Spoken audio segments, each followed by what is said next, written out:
Good day, everyone. I am Teacher Roan. Today, we are going to discuss the distance between 2 points in a number line. So, if you're ready, get your pen and your paper and let's go. Before we discuss the distance between 2 points in a number line, let's review first what a number line is.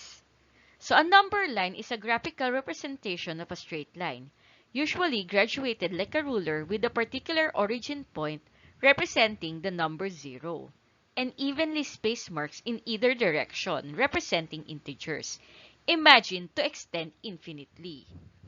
So here is an example of a number line.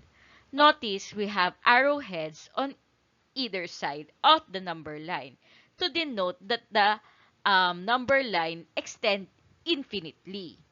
We also take note that there is a 0 which is the origin point. And on either side, we have the positive numbers on the right side and the negative numbers on the left side. So now, we are ready to determine the distance between 2 points in a number line.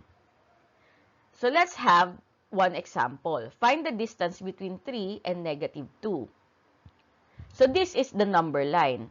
The first thing that we need to do is to locate 3 and -2. So this is 3 and this is -2. The formula for the distance between 2 points is the absolute value of x sub 2 minus x sub 1. X sub 2 is the second number and x sub 1 is the first number. In our example, 3 is the first number and -2 is the second number. So we plug in the distance formula. So the distance is equal to the absolute value of -2 minus 3.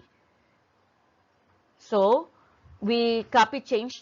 So that is absolute value of -2 plus -3. So we have -5. Absolute value is 5. If we're going to count, okay, the distance, we have 1, 2, 3, 4, 5. So we have the distance from -2 to 3 is 5. So here is example number 2. Find the distance between 5 and 9. So again, we're going to locate 5 and 9 in the number line. So we start with 5 and then 9.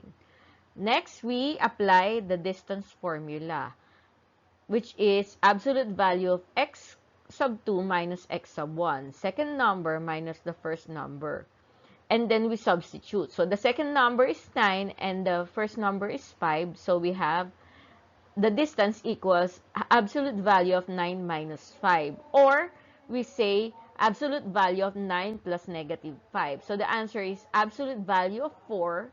So the answer is 4. If we're going to count the distance from 5 to 9, so we have the units of distance. So 1, 2, 3, 4. So we have 4 units, okay, from 5 to 9. Now we go to our last example, which is example number 3. So find the distance between -4 and -10. Again, in the number line, we locate -4 and -10. Okay, and then we apply the distance formula, which is absolute value of the second number minus the first number, or x sub 2 minus x sub 1. So the solution is, okay, this x sub 2 is -10, so that is absolute value of -10 minus x sub 1 is -4. So that would be -10 plus 4. Okay, so again, copy, change. So we have absolute value of -6, so the answer is 6. If we're going to count 1, 2, 3, 4, okay, 4, 5, and 6. Okay, so this is how we find the distance between two numbers. If you like this video, please like and subscribe to my channel. Till next time, bye!